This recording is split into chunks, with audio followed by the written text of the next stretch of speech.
Okay, hey everyone, welcome back to और एक नई वीडियो में आपका स्वागत है। ओके, आज के इस वीडियो में मैं बात करने वाला हूँ श्लोक नंबर 7, 8 एंड 9 के बारे में।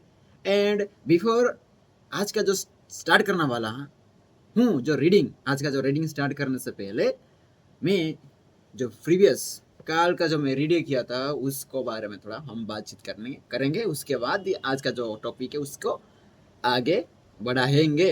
ओके, आई होप सभी लोग तुम अच्छे होंगे एंड ख्याल रखना अपना एंड मेहनत ना कर चलो and don't have any result की कुछ मत सोचो यार, रिजल्ट के बारे में just do. Okay, and last video में मैंने मतलब last yesterday I talk about the sloka number 4, 5 and 6. Today I am going to talk about 7, 8, 9. Okay, first we are going to recall the 4, 5 and 6 sloka. The first sloka means four number sloka is talk about यह जगत कल्पना मात्र है, पारमार्थिक रूप से मैं यह कुछ भी नहीं है। इसे संकल्प मात्र समझने वाले जानते हैं कि जो भाव अभाव में स्थित स्वभाव है उसे कभी कोई अभाव नहीं होता। ओके, जिसे भाव अभाव से कोई फर्क नहीं पड़ता, वह स्थित है, उसे कोई फर्क पड़ने वाला है? कोई कोई अभाव हुआ कि कुछ आया उनके पास, नहीं, कुछ फर्क नहीं पड़ने वाला ऐसे। एंड इनको पता है कि जगत है ना वो एक कल्पना मात्र है, मतलब भ्रम है आपका। एक नेक्स्ट आते हैं श्लोका नंबर 5 के बारे में। तो 5 क्या कहती है? जो निर्विकल्प निष्प्रयास निरपेक्ष निरंजन वो निर्विकार हो गया, उसके लिए आत्मास्पद न तो कहीं दूर है न संकुचित। ऐसे सत्पुरुष के लिए आत्मापद सर्वत्र वो सहज उपलब्ध होता है। जो निर्विकल्प है मतलब वो कोई कल्पना ही नहीं करता कोई चीज के बारे में, निरपेक्ष और कोई अपेक्षा नहीं रखता, एंड निष्प्रयास, कुछ चीज पाने के लिए ना कुछ प्रयास नहीं करता। प्रयास करोगे तभी तो आपको दुख मिलने वाला है। ओके, तो निष्प्रयास जैसे कि हमारी आंखों की पत्ते विदाउट ऑटोमेटिकली हमें पता, हम प्रयास भी नहीं करते कि हमें ऐसे करना पड़ेगा, ऐसे सोचते नहीं है, वो ऑटोमेटिकली हमारे जो पत्ता होता है वो गिर जाता है ऐसे। ओके, उसके लिए आत्मापद ना तो कोई दूर है ना संकुचित। ऐसे सत्पुरुष के लिए आत्मापद सर्वत्र वो सहज उपलब्ध हो जाता है। इजीली ऐसे इंसान के लिए ना इजीली वो आत्मापद ना सहज उत्पन्न हो जाता है। नेक्स्ट आते हैं जो last yesterday I talk about the last number shloka, that is shloka number 6. Okay, what it talk about, ये क्या बात कर रहा है? ये कर रहा है कि जो तत्वज्ञानी सभी प्रकार के मोह के आभरण हटा देते हैं, वे ही शक रहित होकर आत्मा स्वरूप को प्राप्त कर पाते हैं, आत्मा पद पर सभायमान होते हैं, इसमें संदेह नहीं। ओके, जो सभी प्रकार का मोह को छोड़ दिया। Okay, leave every type of मोह, मेटेरियलिस्टिक, उस चीज़ों से सभी चीज़ों को वो छोड़ दिया।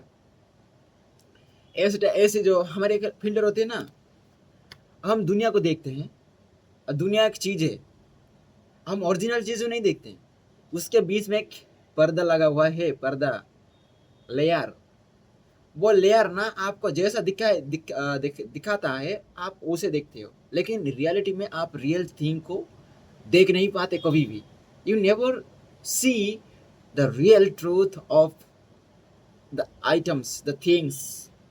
ओके, दैट लेयर है, अगर वो लेयर हट जाएगा तो आप दुनिया सारी आपको तो पूरी माना सच दिखाई देगी।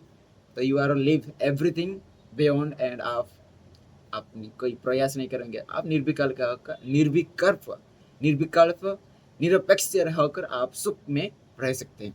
ओके, ये था श्लोका 3 श्लोका के बारे में I will discuss in yesterday, and now I am going to read about the shloka number 7 and 8 and 9.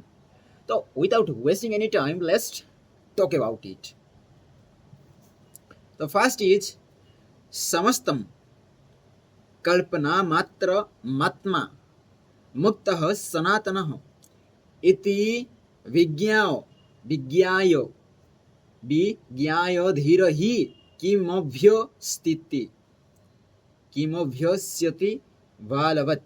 और सामान्य अर्थ की बात किया जाए इस श्लोकली दैट इज जो धैर्यवान तत्वज्ञानी समस्त जड़ चेतन को कल्पित और आत्मा को पूर्ण मुक्त वो सनातन के रूप में जानता है. इसका व्यवहार क्या बालवत अर्थात अबोध बच्चों की भांति हो जाता है.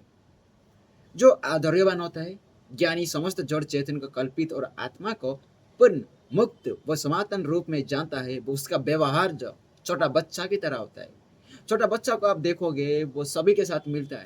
अभी रुस गया होगा, okay now sometime little bit आपको किसी के चीज पर क्रेडिट होगा, लेकिन वो sometimes he will be okay, कुछ देर के बाद वो he is forget everything, okay they and also they will be deep in their own world. अपनी दुनिया में वो खोए हुए होते हैं.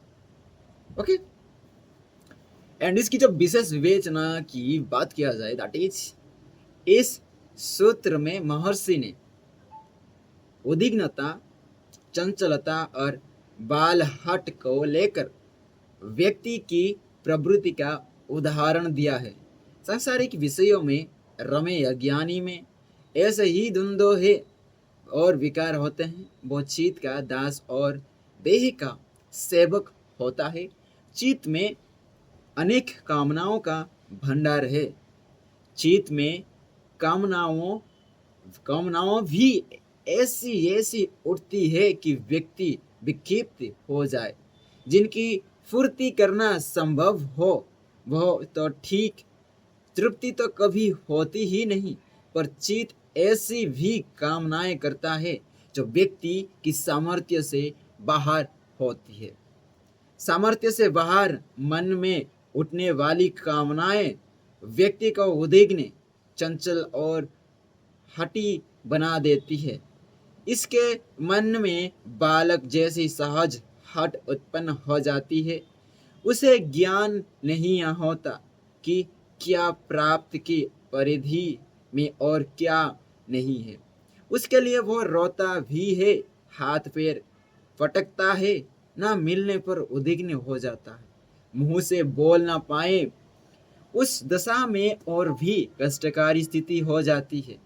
यह अविकसित बुद्धि और चंचल चित्त की उद्विग्नता है जो व्यक्ति को बालवत कर देती है. महर्षि अष्टावक्र राजा जनक को संबोधित करते हुए कहते हैं कि धीर पुरुष जो जगत को कल्पना और आत्मा को सत्य सनातन के रूप में जानता है वह कदापि बालवत व्यवहार नहीं करता. मतलब बालवत व्यवहार नहीं करता. ओके ये था श्लोक नंबर 7 के बारे में. एंड श्लोक नंबर 8 नेक्स्ट आते हैं 8 के बारे में. And that is going to be crazy must. बहुत सही चीज़ है यार, बहुत beautiful and describing the beautifully. And Ashtavakra will be वो जब वो पैदा नहीं थे ना, पेड़ से ही, माँ के पेड़ से ही वो ज्ञानी थे. एक ग्रेट पर्सन कि अंदर से ही उनके पापा को बोल दिया कि भाई ऐसे ऐसे. एंड उनके पापा वो सुन के ना गुस्सा होकर उनके ना ऐसे श्राप दिया था कि भाई तुम पैदा होगे तो ना 8 भागों में आपका जो हड्डी होगा, रीढ़ का हड्डी, वो 8 भागों में टूटा होगा. मतलब वो पेट के अंदर से ही ज्ञानी थे भाई, बहुत पहले से ही. ओके एंड नेक्स्ट आते हैं श्लोक नंबर 8 के बारे में. दैट इज क्या कहती है? आत्मा भ्रमिति निश्चित्य भावभावये च कल्पितये निष्काम किं विजानाति किं ब्रूते च कराति किं. और एक चीज़ सामान्य अर्थ की बात किया जाए दैट इज आत्मा ही ब्रह्म है. जिसने ऐसा निश्चय कर लिया वह इस सत्य को जान जाता है कि भाव अभाव कल्पना मात्र है. वह निष्काम क्या करता है? क्या जानता है और क्या बोलता है? कुछ भी नहीं। और इसकी जो विशेष विवेचना की बात किया जाए, दैट इज दैत ने आत्मा और ब्रह्म को भिन्न किया है। इसी से संसार के सभी द्वंद्व हैं। व्यक्ति आत्मा को भूलकर ब्रह्म को खोजने चला पड़ता है। नहीं जानता कि अनल, अग्नि, पावक, दाहक सब आग के ही विशेषण है। पानी जल है समझता है, पर आत्मा ब्रह्म है यह जानने में हेटी है, क्योंकि यह मानता है कि तो भौतिक सुखों से वंचित हो जाएगा, फिर भाव अभाव भी कल्पित हो जाएगा। जब भाव अभाव ही ना रहे तो जीवन जीने भोगने का क्या लाभ? अज्ञानी कभी स्वयं को नहीं जान पाता। भाव अभाव के कारण उसका स्वभाव अपना दृष्टिकोण स्वयं बना लेता है और अपना मार्ग भी सुविधानुसार चुन लेता है। अपने सुख और लाभ के लिए सभी कर्मों में लिप्त हो जाता है। मानसा वचा और कर्मणा में जुट जाता है। मन में भ्रम पाल लेता है कि उसे सब ज्ञान है, बहुत सब जानता है। वाणी से स्वार्थ और सुविधा अनुसार सत्य असत्य बोलता है। देह से भी वही काम करता है जिसमें सुख हो या धन हो। जिसने जान लिया कि आत्मा ही ब्रह्म है, वह भाव अभाव को भी कल्पना मात्र मानकर स्वभाव में स्थित हो जाता है। स्वभाव अर्थात आत्मा भाव में व्यक्ति निष्काम हो जाता है। वह जानता है ना करता है, वो बोलता है। ये सभी मन, वाणी और देह के कर्म में जिनसे वह पूर्ण मुक्त होकर ब्रह्म होता है। ओके, बहुत इंटरेस्टिंग चीज इसमें एक नोटिस करने वाला चीज है, एक है दैट इज कि आत्मा ही ब्रह्म है। जो इसे समझ लिया, उसे कोई जान लिया, वो निश्चय कर लिया। जिसने ऐसा निश्चय कर लिया वो इस सत्य को भी जान जाता है जो कि भाव अभाव ना एक कल्पना मात्र है, आपका एक कल्पना मात्र है। ओके, एंड मात्र है। वो निष्काम क्या करता है, क्या जानता है और क्या बोलता है? कुछ भी नहीं। जो अज्ञानी होता है ना, वो अपने आप को बहुत ज्ञानी समझ बैठता है, एंड मैं ही सब कुछ जानता हूँ ऐसा बोलता है। But actually they don't know everything. They don't a little bit of this, just little bit, 0.0 some 0.00001 something. इतना भी नहीं होगा। इतना कम नॉलेज होकर भी ना वो अपने आप को बहुत ज्ञानी समझ बैठते हैं। ओके, अगर मैं नहीं बोल रहा हूँ यार, इसमें लिखा है। ओके, एक नेक्स्ट आते हैं। आज की जो लास्ट श्लोक है दैट इज वेरी ब्यूटीफुल, होनी चाहिए, होगी भी जरूर। वो है श्लोका नंबर 9, दैट इज, चल लेट्स देखते हैं यार क्या इंटरेस्टिंग चीज है इसमें। एंड पहली बात बहुत अच्छा लग रहा है कि इसे पढ़कर ना कुछ तो चेंजेस आई है मेरे अंदर। लेकिन मैं बीच में ना मेडिटेशन शुरू किया था, एंड वो मेडिटेशन करना मैं छोड़ दिया। तो अभी ना मुझे जो एंग्री को ना कंट्रोल करना थोड़ा मुश्किल हो रहा है। एंग्री मुझे आता नहीं था, लेकिन अभी थोड़ी थोड़ी आ रही है। तो उसके लिए थोड़ा एंगर को कंट्रोल करने के लिए मेडिटेशन ज़रूरी है। मेडिटेशन या आप बीट्स को चांट कर सकते हैं। अगर आप अलग रिलीजन हो तो आप अपने हिसाब से आपका जो आप मन शांत करने के लिए बाइबल पढ़ते हो या कुरान पढ़ते हो, क्या सुनना आप सुन सकते हो। तो मन शांत रहेगा ना, आपको ना क्रोध जल्द नहीं आने वाला। ओके, तो नेक्स्ट आते हैं श्लोक नंबर 9 के बारे में। So let's look at this कि क्या लिखा है। अहम स अह मयम नाहो इति क्षणा विकल्पना सर्वमात्मेति निश्चत्य तुस्मी भूतस्य योगिनः। और सामान्य अर्थ की बात किया जाए दैट इज सर्वत्र आत्मा ही व्यक्त है। जिसने ऐसा निश्चय कर लिया वह मौन हुए योगी की भांति निर्विकल्प हो जाता है। और यह मैं हूँ या यह मैं नहीं हूँ, जैसी द्वंद्व से पूर्णतया मुक्त रहता है। और विशेष विवेचना की बात किया जाए, दैट इज आत्मा की जो सत्यता से अनभिज्ञ अज्ञानी देह की सत्ता की ही सर्वोपरि समझता है। देह में सारे सुखों के साधन है, क्योंकि इंद्रियां है, इंद्रियां रस प्रिय होती है और रस की लालसा में लगी रहती है। चित्त उन्हें उकसाता रहता है और व्यक्ति उनकी पूर्ति में लग जाता है। लाभ हानि सुख दुख में चित्त बड़ा सज्जन हो जाता है। जब लाभ होता है तो आगे बढ़कर लाभ से कहता है कि हाँ, यह मैं ही हूँ जिसके लिए तू है। हानि होती देखी तो पड़ोसी का पता देता है, नहीं मैं वो नहीं हूँ वो तो मेरा पड़ोसी है। ये इंद्रियां ये इंद्रियों के द्वंद्व में जिनमें विकल्पों की भरमार है, विकल्पों के साथ संकल्प भी है, ब्रह्म के साथ प्रपंच भी है। सदा अतृप्त रहने वाली इंद्रियों की तृप्ति करने का असाध्य लक्ष्य निर्धारित कर लिया है, तो कहाँ शांति और कहाँ सुख, द्वंद्व तो घेरे पड़े रहेंगे। जिसने आत्मा की सर्वत्र व्यापकता को जानकर निश्चय कर लिया, वह मौन साधे हुए योगी की भांति निर्विकल्प होकर सभी द्वंद्वों से मुक्त हो जाता है। ओके गाइस, जो श्लोका नंबर 9 ना बहुत इंटरेस्टिंग चीज़ शेयर कर रही है, बट वही ऑलरेडी हमें पता है कि भाई ऑलरेडी इस चैप्टर इस बुक में से जो प्रीवियस चैप्टर्स है ना, उसमें हम बात कर चुके हैं कि अबाउट कि जो आत्मा है वह सर्वत्र व्याप्त है एंड आत्मा में ही सारी दुनिया व्याप्त है। ये ऑलरेडी हम पढ़ चुके हैं। एंड आल्सो अभी भी अष्टावक्र जी राजा जनक को याद करवाते हैं कि ये आत्मा सारी जगह पर व्याप्त है। एंड जो इंसान आत्मा को सारी जगह पर सारी चीज़ों में दिखता है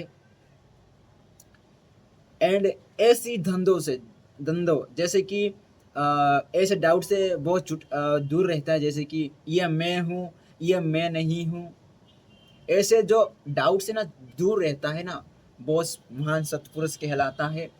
एंड इसमें ना विशेष विवेचना में एक पॉइंट लिखा है कि भाई जो अज्ञानी होते हैं ना, जो इंसान और संसारी होते हैं, जो लाभ को देखते हैं, लाभ को देखा नहीं कि हाँ लाभ को, सपोज हम लाभ को एक इंसान की तरफ लेते हैं, जब लाभ आता है तो मैं अपना पता दे देते हैं कि भाई मैं ही ये हूँ, आप जिसे ढूंढ रहे वो मैं ही हूँ। अगर जो दुख आता है, मतलब क्षति, जो आपका जो क्षति लाभ का हानि आता है, दुख आता है, तो वो अपना पता नहीं देता, वो पड़ोसी का पता देता है, ये मैं नहीं हूँ एक्सेप्ट नहीं करते वो। ओके, वो सिर्फ लाभ को ही एक्सेप्ट करते हैं। एंड जो इंद्रियां होती है ना, वो कभी पूर्ण नहीं हो पाएगी। एंड हम क्या करते हैं, पूर्ण करके उनको शांति पाना चाहते हैं, सुख पाना चाहते हैं, लेकिन दैट्स नॉट एग्जिस्ट यार, बिकॉज वो ना वो इन्फिनिटी है भाई, बहुत ज़्यादा है, वो करने फुलफिल नहीं होगा। वो इंद्रियां ना भूखे हैं, भूखे डिजायर्स, मतलब वो इतनी इच्छाएं हैं कि भाई वो कभी ख़त्म नहीं होगी। अगर आपको सच में इन सारे सुख, परम सुख पाना है ना, ये जो लोगों को ना, वो इंद्रियां, सपोज हम इंद्रियों को ना एक लोगों के हिसाब से लेते हैं, अगर हम सारी लोगों को खुशी करना चाहेंगे तो हम खुश नहीं कर सकते सभी को। क्यों भाई, इतने ज़्यादा लोग आएंगे, एक को खुश करने के बाद वो दूसरा आएगा, दूसरे आने के बाद तीसरा आएगा, ऐसे ऐसे इन्फिनिट सारे बहुत सारे लोग हैं, सबको तो तुम खुश नहीं कर सकते। सो मेरा कहना क्या मतलब है, उसी तरह ही अगर इंद्रियां भी उसी तरह के इंसान हैं, जैसे कि वो आएंगे, आप उनको इंद्रियों का खुशी करना चाहते हैं एंड उनके खुशी में आप ना खुशी ढूंढ रहे हो, वो कैसे हो सकता है, कभी हो नहीं सकता। सो आपको क्या करना है, अपने, जैसे कि हम कहते हैं ना, किसी को तुम किसी का ओपिनियन चेंज नहीं करवा सकते अपना, लेकिन अपना ओपिनियन चेंज कर सकते हो। किसी को तुम चेंज नहीं कर सकते, लेकिन खुद को तुम चेंज कर सकते हो, यू नो। हाँ, ऐसी सेम बात इसमें भी लिखा है कि जो इंद्रियां है वो डिजायर, बहुत डिजायर है, वो इन्फिनाइट डिजायर्स। एक डिजायर पूरी हुई कि भाई आपको खुश मिलेगी, सोच रहे होते हो कि भाई दुख आएगा, दुख आने के बाद तीसरा इच्छा आएगा, वो इच्छा पूर्ण करने के बाद सुख आएगा, सोच रहे होते हो, वो खत्म करने के बाद ऐसे ऐसे वो कभी एंड नहीं होगी। अगर एंड नहीं होगी तो आपको सुख नहीं मिलेगा आपके हिसाब से, आपके हिसाब से। लेकिन जो आत्मा ज्ञानी होता है वो लाभ हानि से परे होता है, वो उनको भी छोड़ देता है। इच्छा अनिच्छा, इच्छा भी नहीं रखता कि इच्छा रखता ही नहीं, और इच्छा अनिच्छा भी नहीं रखता। ओके, समझ रहे हो ना? ये भी बहुत बहुत इंटरेस्टिंग लॉजिक चीज है यार। किसी को तुम बदल नहीं सकते, बट अपने आप को तुम तो बदल सकते हो ना। लाइक सिमिलर केस है इसमें भी। इसमें कहा गया कि आप जो इंद्रियां हैं, इंद्रिया को आप तुम उनको सुख, उनका जो फुलफिल है, उनको डिजायर, उनका जो इंद्रिया का जो फुल डिजायर है उनको फुलफिल करके आप खुशी पाओगे, ऐसा सोच रहे हो। लेकिन दिस इज कंप्लीटली डिस्ट्रॉयड, मतलब नॉट एग्जिस्ट। ओके, आज के लिए इतना ही, एंड मिलते हैं तब तक के लिए। बाय, एंड ख्याल रखना अपना, and keep smiling and keep enjoying your life journey. Okay, तो and every day thank to God. अब जिसको भी मानते हो यार, किसी अपने मम्मी पापा को या किसी को भी थैंक्स बोल दो यार, जस्ट थैंक्स से, ऐसे ही ना थैंक्स बोल दो ऊपर देखकर यार को भी, तो ऑफ ग्रेटनेस हो जाएगा। बिकॉज आप डेली कुछ चीज़ें पाने से ना आपको ग्रीटिंग करते हो ना, ग्रैटिट्यूड करते हो, तो आपके अंदर ना एम्प्टी काइंडनेस बढ़ती है। ओके, एम्प्टी मतलब sympathy, sorry sympathy. Okay, and sympathy is very जरूरी, बहुत जरूरी है भाई। Okay, and thank you. And मुझे थोड़ा मेरी गुस्से के ऊपर थोड़ा कंट्रोल करना पड़ेगा, बिकॉज नहीं, और थोड़ी थोड़ी बात में ना गुस्सा बहुत आ जाता है, तो इसके ऊपर भी थोड़ा काम करेंगे। और मिलते हैं तब तक के लिए, बाय, एंड मिलते हैं कल और नई श्लोका के साथ। तब तक के लिए बाय, ख्याल रखना, एंड नेवर, आपका जो मिस ना, आप never miss your smile from your face. Okay, मेरी थोड़ी बात थोड़ा गड़बड़ होती है, लेकिन ठीक है। बाय, तब तक के लिए।